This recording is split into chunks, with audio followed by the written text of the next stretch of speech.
സ്നേഹമുള്ള കൂട്ടുകാരെ, നിങ്ങൾക്ക് ഏവർക്കും യേശുക്രിസ്തുവിൻ്റെ അതിപരിശുദ്ധ നാമത്തിലുള്ള സ്നേഹവന്ദനം. ഈ വർഷത്തെ യുവജനങ്ങളുടെ ചിന്താ വിഷയം ഞാൻ ക്രിസ്തുവിൻ്റെ കരം എന്നുള്ളതാണ്. ക്രിസ്തുവിൻ്റെ കരം ആകണമെങ്കിൽ നമുക്ക് എന്തെല്ലാം ചെയ്യുവാൻ സാധിക്കും, അല്ലെങ്കിൽ ക്രിസ്തുവിൻ്റെ കരങ്ങൾ നാം എങ്ങനെ ആകും എന്നുള്ളതിനെക്കുറിച്ചുള്ള 5 ചിന്തകളാണ് ഞാൻ നിങ്ങളോട് പങ്കുവയ്ക്കുവാനായി ആഗ്രഹിക്കുന്നത്. നാം ക്രിസ്തുവിൻ്റെ കരങ്ങളാകണമെങ്കിൽ നമ്മെ തന്നെ ക്രിസ്തുവിൻ്റെ കരങ്ങൾ ആദ്യമേ തന്നെ സമർപ്പിക്കേണ്ടത് ആവശ്യമാണ്. ഒരു സമർപ്പണം ആവശ്യമാണ്. യേശു ക്രിസ്തുവിൻ്റെ സന്നിധിയിൽ, ദൈവസന്നിധിയിൽ യശയ്യാ പ്രവാചകൻ തന്നെ അടിയനിത എന്ന് സമർപ്പിച്ചതുപോലെ, ശമൂവേൽ പ്രവാചകൻ അടിയനിത എന്ന് തങ്ങളെ തന്നെ സമർപ്പിച്ചതുപോലെ, അനേകം ഭക്തന്മാർ ദൈവിക സന്നിധിയിൽ തങ്ങളെ തന്നെ സമർപ്പിച്ചതുപോലെ ദൈവത്തിൻ്റെ കരങ്ങൾ നമ്മെ തന്നെ സമർപ്പിക്കുമ്പോൾ നാം ക്രിസ്തുവിൻ്റെ കരങ്ങളായി നമുക്ക് പ്രവർത്തിക്കുവാൻ, ഈ ലോകത്തിൽ പ്രവർത്തിക്കുവാൻ സാധിക്കും. ഒന്നാമത് ഈ യേശു ക്രിസ്തുവിൻ്റെ കരം എന്നുള്ളത് ഹോൾഡിംഗ് ഹാൻഡ് എന്നുള്ളതാണ്.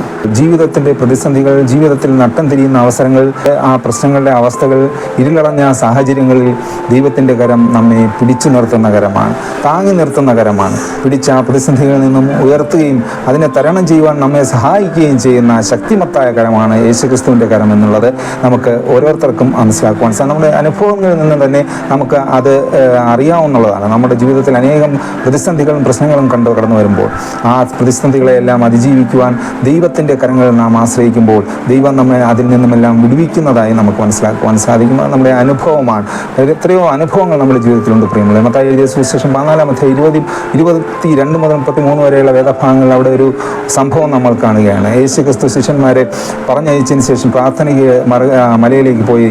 തുടർന്ന് 4-ാം യാമത്തിൽ യേശു ക്രിസ്തു കടലിൽ കൂടെ നടന്ന് ആ ശിഷ്യന്മാരുടെ അടുക്കൽ പടകിലേക്ക് കടന്നു വരുമ്പോൾ ശിഷ്യന്മാർ പേടിച്ച്, അവരെ കാറ്റ് പ്രതികൂലമായിരുന്ന അവസ്ഥയിൽ പേടിച്ച് നിലവിളിക്കുകയാണ് ഭൂതമെന്ന് പറഞ്ഞ്, അല്ലെങ്കിൽ അത് ഭയത്തിൻ്റെ അവസ്ഥയിൽ നിലവിളിക്കുകയാണ്. അപ്പോൾ യേശു ക്രിസ്തു പറയുകയാണ്, ഞാൻ ഭൂതമൊന്നുമല്ല, ദൈവം തന്നെയാണ്, യേശു ക്രിസ്തു തന്നെയാണ്, ഞാൻ നിങ്ങളുടെ ഗുരുവാണ് എന്ന് പറയുമ്പോൾ പത്രോസ് പറയുന്നു, എങ്കിൽ അങ്ങ് ആകുന്നുവെങ്കിൽ ഞാൻ അങ്ങയുടെ അടുത്തേക്ക് നടന്നു വരട്ടെ. യേശു ക്രിസ്തു പറഞ്ഞ് നടന്നു വരിക എന്ന് പറഞ്ഞു. ഉടൻ തന്നെ പത്രോസ് കാലെടുത്ത് വെച്ച് 1-ാമത്തെ കാല് അവിടെ കടലിൻ്റെ മുകളിൽ പൊങ്ങി നിൽക്കുകയാണ്. വളരെ അതിശയകരമായി ധൈര്യത്തോടുകൂടി പത്രോസ് ചാടി ഇറങ്ങുകയാണ്. അപ്പോൾ യേശു ക്രിസ്തു പറഞ്ഞു, കടന്നു വരിക എന്ന് പറയുമ്പോൾ പത്രോസ് 2 അടി 3 അടി നടന്നു വരികയാണ്. അപ്പോൾ എന്നാൽ കാറ്റ് കണ്ട് പേടിച്ച്, ആ സാഹചര്യങ്ങളെ പേടിച്ച് യേശു ക്രിസ്തുവിൻ്റെ മുഖത്തിൽ നിന്ന് കണ്ണെടുത്ത പത്രോസ് അവിടെ സാഹചര്യങ്ങൾ മുങ്ങി താഴ്ന്നുകയാണ് ചെയ്യുന്നത്. എന്നാൽ ഉടനെ തന്നെ യേശു ക്രിസ്തു മത്തായി എഴുതിയ സുവിശേഷം 14-34 വാക്യത്തിൽ 31-ാം വാക്യത്തിൽ ഇങ്ങനെ പറയുന്നു, യേശു ഉടനെ കൈനീട്ടി, അല്പവിശ്വാസിയെ നീ എന്തിന് സംശയിച്ചു എന്ന് ചോദിച്ചു. അങ്ങനെ യേശു ക്രിസ്തു ഉടനെ തന്നെ കൈനീട്ടി പിടിച്ച് ആ പത്രോസിനെ അവിടെ നിന്നും ഉയർത്തിയതായി നമുക്ക് കാണുവാൻ സാധിക്കും. ആ പ്രതിസന്ധിയുടെ ഘട്ടത്തിൽ,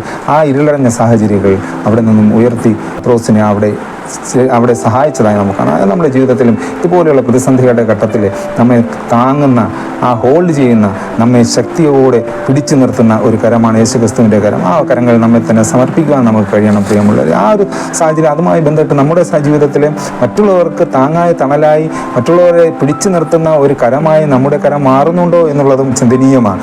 ഈ സമൂഹത്തിൽ അനേകം പേർ തങ്ങളുടെ ജീവിതത്തിലെ പ്രശ്നങ്ങളാകപ്പെട്ട് ആ പ്രതിസന്ധികളുടെ മധ്യത്തിൽ ആരും താങ്ങാതെ, ആരും കാണാതെ, എന്നെ ആരും സഹായിക്കാനില്ല എന്നുള്ള ആ ഒരു വളരെ വിഷമഘട്ടത്തിൽ കടന്നു പോകുമ്പോൾ, നമ്മളുടെ രോഗത്തിൻ്റെ അവസ്ഥയിലാവാം, ചിലപ്പം പ്രശ്നങ്ങളുടെ ആവാം, സാമ്പത്തിക ബുദ്ധിമുട്ടുകളുടെ അവസ്ഥയിലാവാം. എന്നാൽ അതിൻ്റെ എല്ലാം മധ്യത്തിൽ നമുക്കും എന്തെങ്കിലും അവരെ സഹായിക്കുവാൻ, ഒരു കൈ സഹായിക്കുവാൻ, ഇരു കൈ അറിയാതെ മറ്റുള്ളവരെ സഹായിക്കുക എന്നുള്ളത് നമ്മുടെ ധാർമ്മികമായ ഉത്തരവാദിത്തമുള്ള പ്രിയമുള്ളവരെ.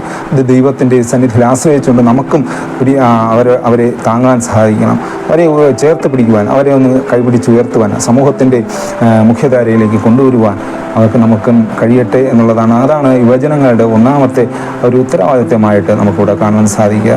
രണ്ടാമത്തതായി അക്സെപ്റ്റിംഗ് ഹാൻഡ് എന്നുള്ളതാണ്. യേശു ക്രിസ്തുവിൻ്റെ കരം ഒരു അക്സെപ്റ്റ് ചെയ്യുക, അംഗീകരിക്കുകയും അണയ്ക്കുകയും അനുഗ്രഹിക്കുകയും ചെയ്യുന്ന കരമായിട്ട് നമുക്ക് മനസ്സിലാക്കുവാൻ സാധിക്കും. മർക്കോസ് എഴുതിയ സുവിശേഷം 10-ാം അധ്യായം 13 മുതൽ 16 വരെയുള്ള സംഭവത്തിൽ യേശു ക്രിസ്തുവിൻ്റെ അടുത്ത് കൊച്ചു കുട്ടികളെ വരികയാണ്. അപ്പോൾ യേശു ക്രിസ്തുവിൻ്റെ അടുക്കൽ നിന്ന് ശിഷ്യന്മാർ പറയുന്ന അവരെ തടുക്കുന്നു.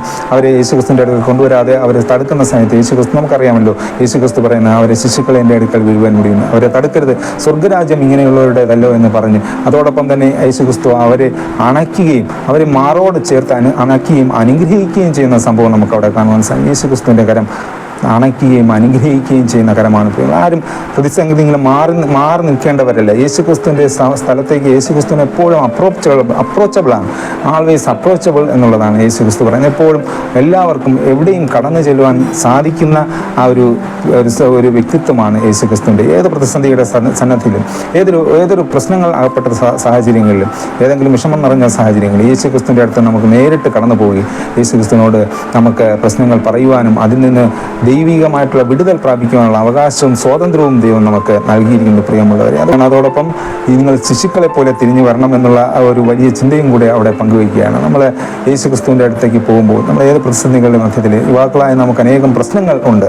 എന്നാൽ ആ പ്രശ്നങ്ങളെല്ലാം വെച്ചുകൊണ്ട് തന്നെ നമുക്ക് നേരിട്ട് യേശുക്രിസ്തുവിനോടൊപ്പം യേശുക്രിസ്തുവിൻ്റെ അടുത്ത് കടന്നു ചെല്ലുവാനുള്ള ആ ഒരു വലിയ ഒരു സ്വാതന്ത്ര്യം ദൈവം നമുക്ക് നൽകിയിട്ടുണ്ട്. പലരും തടുക്കുവാൻ സാമൂഹികമായിട്ടുള്ള പ്രതിബന്ധങ്ങളുണ്ടെങ്കിലും അതിനെ അതിജീവിച്ചുകൊണ്ട് ദൈവിക കരങ്ങൾ നമുക്ക് പൂർണ്ണമായി സമർപ്പിക്കുവാൻ നമുക്ക് സാധിക്കണം. ദൈവത്തിൻ്റെ കരങ്ങളിൽ നമ്മെ തന്നെ സമർപ്പിക്കുമ്പോൾ ദൈവം നമ്മെ എടുത്ത് അനുഗ്രഹിക്കുന്നു. ഇവിടെ യേശുക്രിസ്തു കൊച്ചുകുട്ടികളെ തൻ്റെ കരങ്ങളിൽ എടുത്ത് അനുഗ്രഹിച്ചു എന്നാണ് അതിൽ ഇംഗ്ലീഷ് വേദഭാഗങ്ങൾ പറയുന്നത്.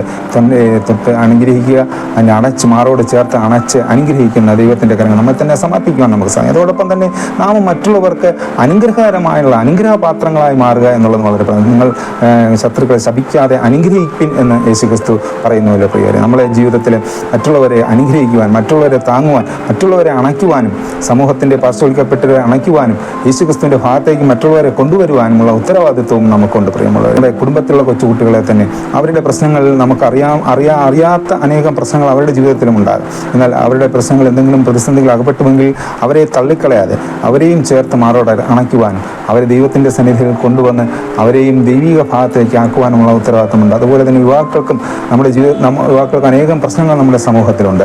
എന്നാൽ അതിൻ്റെ മധ്യത്തിലും യേശുക്രിസ്തു എപ്പോഴും അപ്രോച്ചബിളാണ്. യേശുക്രിസ്തുവിനോടൊപ്പം നേരിട്ട് ചെന്ന് നമ്മുടെ പ്രശ്നങ്ങൾ പറയുവാനും അതിൽ നിന്ന് വിടുതൽ പ്രാപിക്കുവാനും ദൈവം നമ്മെ സഹായിക്കട്ടെ. അതോടൊപ്പം മൂന്നാമതായി എനിക്ക് പറയാനുള്ളത് യേശുക്രിസ്തുവിൻ്റെ കരം നേഴ്സിംഗ് ഹാൻഡ് അല്ലെങ്കിൽ ശുശ്രൂഷയ്ക്കുടെ കരം എന്നുള്ളതാണ്. ശുശ്രൂഷിക്കുന്ന കരം. നമുക്കറിയാം മർക്കോസ് എഴുതിയ സുവിശേഷം 10-ാം അധ്യായം 45-ാം വാക്യത്തിൽ മനുഷ്യപുത്രൻ ശുശ്രൂഷ ചെയ്യിപ്പാനല്ല ശുശ്രൂഷിപ്പാനും അനേകർക്ക് വേണ്ടി തൻ്റെ ജീവനെ മറുവിലയായി കൊടുപ്പാനും അത്രേ വന്നത് എന്ന് പറയുന്നത്. രോഗികളായിരുന്നവരെയൊക്കെ തൊട്ട് സൗഖ്യമാകുന്നു. കുഷ്ഠരോഗികളെയൊക്കെ തൊട്ടുവാനുള്ള അനുവാദമൊന്നും അന്നത്തെ സമൂഹത്തിനില്ല. എന്നാൽ ആ കുഷ്ഠരോഗിയെ തൊട്ട് സൗഖ്യമായ യേശുക്രിസ്തുവിൻ്റെ കരം, അവിടെ രോഗികളെ തൊട്ട് സൗഖ്യമാക്കിയ യേശുക്രിസ്തുവിൻ്റെ കരമാണ് പ്രിയമുള്ളത്. ഏത് രോഗത്തിൻ്റെ പ്രതിസന്ധികളുടെ മധ്യത്തിലും യേശുക്രിസ്തു നമ്മളെ സൗഖ്യമാക്കുന്ന കരമാണ്. ശുശ്രൂഷിക്കുന്ന കരമാണ്. യേശുക്രിസ്തുവിൻ്റെ ശുശ്രൂഷയുടെ മാതൃക യേശുക്രിസ്തു വരച്ച് കാട്ടുന്നത് നമുക്കറിയാം. യോഹന്നാൻ എഴുതിയ സുവിശേഷം 13-ാം അധ്യായം 1 മുതൽ 15 വരെയുള്ള വാക്യങ്ങളിൽ ആ ശിഷ്യന്മാരുടെ കാൽ കഴുകിക്കൊണ്ട് ഞാൻ നിങ്ങൾക്ക് ഒരു ദൃഷ്ടാന്തമായി നൽകിയിരിക്കുന്നു, മറ്റുള്ളവരെ ഇതേപോലെ ചെയ്യുവിനെന്ന് യേശുക്രിസ്തുവോടെ പറയുകയാണ്. ആ ഒരു താഴ്മയുടെ, എളിമയുടെ, കരുണയുടെ മനോഭാവമാണ് ശുശ്രൂഷയുടെ മനോഭാവം. അങ്ങനെയുള്ള മനോഭാവം ഉണ്ടെങ്കിലേ ലോകത്തിൽ നമുക്ക് ശുശ്രൂഷകരുടെ കരമായിട്ട് നമുക്ക് വക്താക്കളായി മാറുവാൻ സാധിക്കും. യുവാക്കളായ നമുക്കൊരു വെല്ലുവിളിയാണ് മദർ തെരേസയെ പോലെ ലോകത്തിലെ ശുശ്രൂഷയുടെ ചാലകങ്ങളായി മാറുക എന്നുള്ളത്. അതാണ് യുവജനങ്ങളുടെ പ്രധാനപ്പെട്ട മൂന്നാമത്തെ ഒരു ദൗത്യം എന്ന് പറയുന്നത്. ഒരു ശുശ്രൂഷയുടെ കരമായി നാം മാറുക, മറ്റുള്ളവരെയും യേശുക്രിസ്തുവിൻ്റെ ശുശ്രൂഷയുടെ ഭാഗങ്ങളായി നമ്മുടെ ജീവിതത്തെ മാറ്റുവാൻ സാധിക്കണം. യേശുക്രിസ്തു നമുക്ക് കാണിച്ചു തന്ന മാതൃക പ്രകാരം ലോകത്തിലായിരിക്കുന്നവരെ, സാമ്പത്തികമായിട്ടുള്ള ബുദ്ധിമുട്ട് അനുഭവിക്കുന്നവരെ, പ്രശ്നങ്ങളിൽ അകപ്പെട്ട് കിടക്കുന്നവരെ, അവരെ ശുശ്രൂഷിക്കുവാൻ, അവരെ മാറോട് ചേർക്കുവാനും അവരെ സമൂഹത്തിലേക്ക് കൊണ്ടുവരുവാനുമുള്ള ആ ഒരു വലിയ ഉത്തരവാദിത്വം നമുക്കുണ്ട്. അതാണ് യുവജനങ്ങളുടെ മൂന്നാമത്തെ ഒരു ഉത്തരവാദിത്വം. നാലാമത്തെ ഉത്തരവാദിത്വം എന്നുള്ളത് ഇതുവരെ കേട്ടതുപോലെ നമ്മൾ 3 ചിന്താവിഷയങ്ങളും വളരെ എളുപ്പമുള്ള ചിന്താവിഷയങ്ങളല്ല. അടുത്ത 2 കാര്യങ്ങളും അത് എന്ന് പറയുന്നത് യേശുക്രിസ്തുവിൻ്റെ കരം എന്നുള്ളത് ഒരു ഡിറ്റാച്ചിങ് ഹാൻഡ് എന്നുള്ളതും കൂടെ നാം മനസ്സിലാക്കണം. നമുക്കറിയാം യോഹന്നാൻ എഴുതിയ സുവിശേഷം 15-ാം അധ്യായം 1-2 വാക്യത്തിൽ ഞാൻ സാക്ഷാൽ മുന്തിരിവള്ളി, എൻ്റെ പിതാവ് തോട്ടക്കാരനുമാകുന്നു, എന്നിൽ കായ്ക്കാത്ത കൊമ്പുകളൊക്കെയും അവൻ നീക്കിക്കളയുന്നു, കായ്ക്കുന്നതൊക്കെയും അധികം ഫലം കായ്ക്കേണ്ടതിന് ചെത്തി വെടുപ്പാക്കുന്നു എന്ന് പറയാം. ഒരു ചെത്തി വെടുപ്പാക്കുന്ന ഒരു കരം കൂടെയാണ് യേശുക്രിസ്തു വരാൻ. ചെത്തി വെടുപ്പാക്കേണ്ട ഒരു കരം. ഫലം കായ്ക്കാത്ത വൃക്ഷങ്ങളെ ചെത്തി അതിനെ ഒരു ചെത്തി വെടുപ്പാക്കി ഒരു ഫലം കായ്ക്കുന്നതിന് വേണ്ടിയുള്ള ആ ഒരു പ്രോസസ്സായിട്ട് ചെയ്യുന്ന കരമാണ് തോട്ടക്കാരൻ ചെയ്യുന്നത്. അങ്ങനെയുള്ള ഒരു കരം കൂടെയാണ് ദൈവത്തിൻ്റെ കരം. നമ്മുടെ ജീവിതത്തിലെ അനേകം രഹസ്യ പാവങ്ങൾ, രഹസ്യ സ്വഭാവങ്ങളും ഉള്ളപ്പോൾ അതിനെയെല്ലാം ചെത്തി വെടുപ്പാക്കുന്നതിന് വേണ്ടി ദൈവിക കരങ്ങൾ നമ്മെ തന്നെ സമർപ്പിക്കുന്നതിന് വേണ്ടിയുള്ള ആ ഒരു ഉത്തരവാദിത്വം നമുക്കുണ്ട് പ്രിയമുള്ളവരെങ്കിൽ മാത്രമേ നമുക്ക് ശിഷ്യത്വത്തിൻ്റെ അനുഭവത്തിലേക്ക് മാറുവാൻ സാധിക്കും. 15-ാം അധ്യായം 8-ാം വാക്യത്തിൽ തന്നെ പറയുന്ന ഇങ്ങനെ ചെത്തി വെടുപ്പാക്കുന്നത് ഒരു ശിഷ്യത്തിൻ്റെ അനുഭവത്തിലേക്ക് ദൈവത്തിൻ്റെ ശിഷ്യന്മാരായി മാറ്റുന്ന എന്നുള്ളതാണ്. നിങ്ങൾ വളരെ ഫലം കായ്ക്കുന്നതിനാൽ പിതാവ് മഹത്വപ്പെടുന്നു, അങ്ങനെ നിങ്ങൾ എൻ്റെ ശിഷ്യന്മാരാകുമെന്ന് അവിടെ പറയുകയാണ്. അങ്ങനെ ഒരു ശിഷ്യത്വത്തിൻ്റെ ഭാഗത്തിലേക്ക് വരുന്നതിന് വേണ്ടിയാണ് ഈ ഒരു ചെത്തിവെടുപ്പാക്കൽ. ഈ ചെത്തിവെടുപ്പാക്കൽ ഒരു പക്ഷേ ഒരു വളരെ വേദന നിറഞ്ഞതായിരിക്കും, ഒരു വളരെ ദുഃഖം നിറഞ്ഞതായിരിക്കും. നമ്മുടെ സ്വന്തം ഹൃദയത്തിലുണ്ടാകുന്ന ഉൾത്തടത്തിലുണ്ടാകുന്ന ആ രഹസ്യ പാപങ്ങളെല്ലാം മുറുകെ പിടിച്ചിരിക്കുന്ന പാപങ്ങളെല്ലാം എടുത്തെറിയുക എന്നുള്ളത് വളരെ പാടുള്ള, അല്ലെങ്കിൽ വളരെ വിഷമം നിറഞ്ഞ അല്ലെങ്കിൽ വേദന നിറഞ്ഞതായിരിക്കും. എന്നാൽ ആ വേദനയുടെ അനുഭവത്തിൽ ഒരു നല്ലൊരു ഭാവിക്ക് വേണ്ടി, ഒരു നല്ലൊരു ശിഷ്യന്മാരാകുന്നതിന് വേണ്ടി, ദൈവത്തിൻ്റെ മക്കളാകുന്നതിന് വേണ്ടിയുള്ള ആ ഒരു ഭാഗം, ആ ഒരു രീതിയിലാണ് ഈ ദൈവത്തിൻ്റെ കരങ്ങൾ നമ്മെ തന്നെ സമർപ്പിക്കുക സമർപ്പിക്കുവാൻ നമുക്ക് കഴിയട്ടെ പ്രിയമുള്ളവർ. അങ്ങനെ ദൈവത്തിൻ്റെ കരങ്ങളിൽ നമ്മെ തന്നെ സമർപ്പിക്കുമ്പോൾ നാം ഒരു പുതിയ സൃഷ്ടിയായി മാറുകയാണ്. പുതിയ സൃഷ്ടിയായി മാറുമ്പോൾ നമ്മുടെ ജീവിതത്തിൽ നമുക്കും മറ്റുള്ളവർക്ക് ഈ ഒരു സമൂഹത്തിൽ ഒരു വിശുദ്ധിയുടെ അനുഭവത്തിൽ മുന്നേറുന്നതിന് വേണ്ടിയുള്ള ചാലകങ്ങളായി നമുക്കും മാറുവാൻ സാധിക്കും. ഈ സമൂഹത്തെ ദൈവികത്തിൻ്റെ ഭാഗത്തിലേക്ക് വരുത്തുവാൻ, ദൈവത്തിൻ്റെ ഭാഗത്തിലേക്ക് സമൂഹത്തിലുണ്ടായിരുന്ന തിന്മയുടെ അനുഭവങ്ങളെ, മദ്യത്തിൻ്റെയും മയക്കുമരുന്നിൻ്റെയും അതോടൊപ്പം തന്നെ മറ്റ് അനീതികളുടെ പ്രവൃത്തികളെയെല്ലാം മാറ്റുന്നതിന് വേണ്ടിയുള്ള ആ ഒരു വിശുദ്ധിയുടെ അനുഭവത്തിലേക്ക്, സമൂഹത്തെ തന്നെ രൂപാന്തരപ്പെടുത്തുന്ന അനുഭവത്തിലേക്ക് നമുക്ക് മുന്നേറുവാനായിട്ട് സാധിക്കും. അങ്ങനെ ഒന്നാമതായി ഈ ഒരു വിശുദ്ധിയുടെ അനുഭവം നമ്മുടെ ജീവിതത്തിൽ വരിക എന്നുള്ളതാണ്. നമ്മെ തന്നെ ദൈവികരങ്ങളിൽ ഈ ഒരു ചെത്തി വെടുപ്പാക്കുന്നതിന് വേണ്ടി സമർപ്പിക്കുക എന്നുള്ളതാണ്. അങ്ങനെ സമർപ്പിക്കുമ്പോൾ സമൂഹത്തിലുണ്ടാകുന്ന തിന്മ സ്വഭാവങ്ങളെ നമുക്ക് മാറ്റുന്നതിന് വേണ്ടി നമുക്കും പ്രവർത്തിക്കുവാൻ സാധിക്കും. നമുക്കും അതിനുള്ള ശക്തി ദൈവം നമുക്ക് നൽകും എന്നുള്ളതാണ്. അങ്ങനെ യുവാക്കളായി നമുക്ക് ഈ സമൂഹത്തിലെ ഒരു നേർധാരയിലേക്ക് നയിക്കുന്നതിനുള്ള ഉത്തരവാദിത്വം കൂടി ദൈവം നമുക്ക് നമ്മുടെ കരങ്ങളിൽ ഏൽപ്പിച്ചിരുന്നു. അതാണ് ദൈവത്തിൻ്റെ കരങ്ങൾ, ചെത്തിവെടുപ്പാക്കുന്ന കരങ്ങൾ. അഞ്ചാമത് ഏറ്റവും അവസാനമായി യേശുക്രിസ്തുവിൻ്റെ കരം എന്ന് പറയുന്നത് സഫറിങ് ഹാൻഡാണ്, അല്ലെങ്കിൽ സാക്രിഫൈസിങ് ഹാൻഡ്. അത് ദൈവത്തിന് വേണ്ടി കഷ്ടം അനുഭവിക്കുന്ന, അതോടൊപ്പം യാഗമായി തീർന്ന കരമാണ്. യാഗത്തിൽ കൂടെയാണ്, ആ ഒരു മഹാബലിയിൽ കൂടെയാണ് ദൈവം നമ്മെ വീണ്ടെടുത്തത്, ദൈവത്തിൻ്റെ മക്കളായി, ദൈവത്തിൻ്റെ മകളായി രൂപാന്തരപ്പെടുത്തി എന്നുള്ളത് നാം മറന്നുപോയത്. ലോകത്തിലുള്ള എല്ലാവരുടെയും പാപങ്ങൾക്ക് വേണ്ടി, മനുഷ്യരാശിയുടെ പാപങ്ങൾക്ക് വേണ്ടി ക്രൂശിൽ യാഗമായി തീർന്ന, ആ കാൽവരി ക്രൂശിൽ യാഗമായി തീർന്ന ദൈവത്തിൻ്റെ കരങ്ങളിലാണ് നമ്മെ തന്നെ സമർപ്പിക്കേണ്ടത്. ആ കരം എന്ന് പറയുന്നത് ഒരു സഫറിങ് ഹാൻഡാണ്. ആ കാണിമേൽ മുറിവേറ്റ കരമാണ്. ദൈവത്തിന് വേണ്ടി മുറിവേക്കുന്നവരായി നാം മാറുക എന്നുള്ളതാണ് സാക്ഷ്യത്വത്തിൻ്റെ അനുഭവം. ശിഷ്യത്വത്തിൻ്റെ അനുഭവത്തിൽ നിന്നും സാക്ഷ്യത്വത്തിൻ്റെ അനുഭവത്തിലേക്കുള്ള ആ ഒരു പ്രയാണമാണ് അപ്പോസ്തലന്മാർ നടത്തിയത്. പ്രിയമുള്ളവരെ, ദൈവത്തിന് വേണ്ടി അയക്കപ്പെട്ടവരാണല്ലോ അപ്പോസ്തലന്മാർ എന്ന് പറയുന്നത്. അപ്പോസ്തലന്മാരെല്ലാം, ക്രിസ്തു ശിഷ്യന്മാരെല്ലാം തന്നെ സാക്ഷ്യത്തിൻ്റെ അനുഭവത്തിലേക്ക് മുന്നേറിയവരാണ്, സാക്ഷ്യത്തിൻ്റെ അനുഭവത്തിലേക്ക് മാറിപ്പോയവരാണ്. ആ സാക്ഷ്യത്തിൻ്റെ അനുഭവം എന്ന് പറയുന്നത് ദൈവത്തിന് വേണ്ടി കഷ്ടം അനുഭവിക്കുക എന്നുള്ളതാണ്. ദൈവത്തിന് വേണ്ടി കഷ്ടം അനുഭവിക്കുക, സ്വന്തം കഷ്ടമല്ല, ദൈവത്തിൻ്റെ പ്രവൃത്തികൾക്ക് വേണ്ടി യേശു ക്രിസ്തുവിൻ്റെ ക്രൂശിൻ്റെ അനുഭവത്തിലായി തീരുക.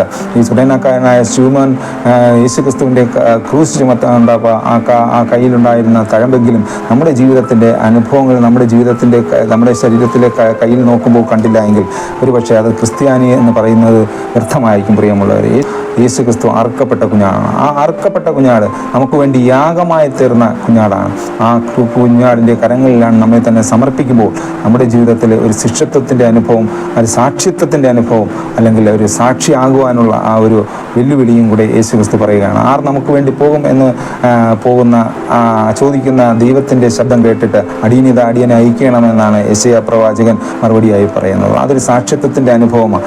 ആ ഒരു ദൗത്യത്തിൻ്റെ നിർവഹണത്തിലേക്കാണ് ദൈവം നമ്മെ വിളിക്കുന്നത്. ശിഷ്യനായിരിക്കുക മാത്രമല്ല, ലോകത്തിൽ എൻ്റെ സാക്ഷികളായി തീരുക, ദൈവത്തിന് വേണ്ടി കഷ്ടം അനുഭവിക്കുന്നവരായി തീരുക, യേശുക്രിസ്തുവിന് വേണ്ടി തങ്ങളെ തന്നെ സമർപ്പിക്കുക, അതോടൊപ്പം ലോകത്തിൽ സാക്ഷികളായിരിക്കുക.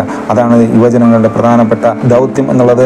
ഒന്നാമതായി ഞാൻ പറഞ്ഞത്, ദൈവത്തിൻ്റെ കരങ്ങൾ സമർപ്പിക്കുമ്പോൾ ദൈവം നമ്മെ കരുതുന്ന, അല്ലെങ്കിൽ താങ്ങുന്ന, പിടിച്ചു നിർത്തുന്ന കരങ്ങളാണ് എന്നുള്ളതാണ്. അതുപോലെ ഹോൾഡിംഗ് ഹാൻഡ് എന്നാണ് പറഞ്ഞത്. നാം മറ്റുള്ളവരെ, പ്രശ്നങ്ങളിൽപ്പെട്ടിരിക്കുന്നവരെ താങ്ങുക, സമൂഹത്തിൽ ദാരിദ്ര്യം അനുഭവിക്കുന്നവരെ, സാമ്പത്തികമായി ബുദ്ധിമുട്ട് അനുഭവിക്കുന്നവരെ, രോഗങ്ങളായി കിടക്കുന്നവരെ താങ്ങുക എന്നുള്ളതാണ്. രണ്ടാമതായി പറയുന്നത് അക്സെപ്റ്റിംഗ് ആൻഡ്, അംഗീകരിക്കുന്ന കരം.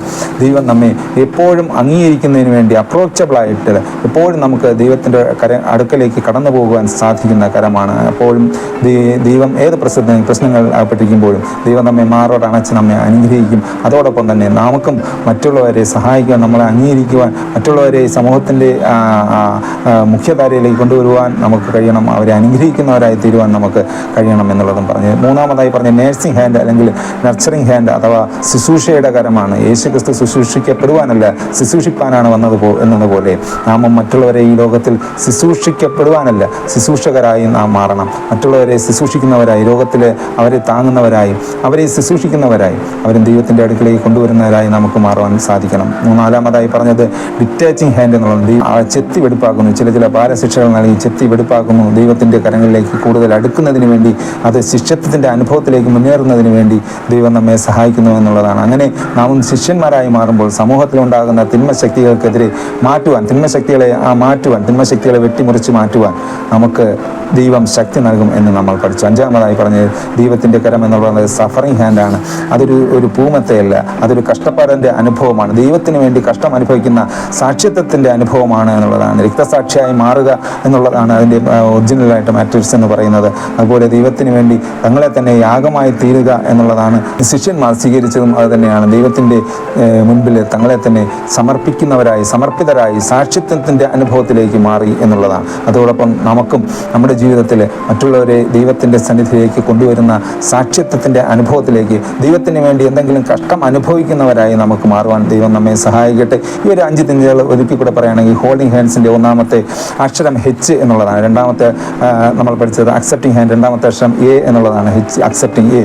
മൂന്നാമത്തെ അക്ഷരം നേഴ്സിംഗ് ഹാൻഡ് അല്ലെങ്കിൽ N എന്നുള്ളതാണ് ആദ്യത്തെ അക്ഷരം.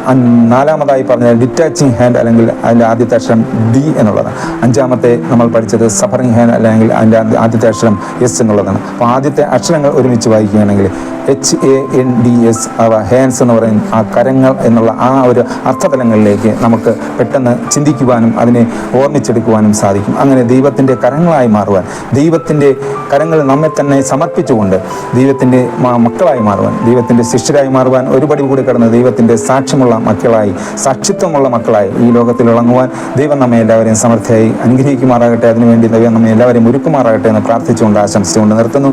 ദൈവം നമ്മെ എല്ലാവരെയും സമൃദ്ധി അനുഗ്രഹിക്കുമാറാകട്ടെ. ആമേൻ.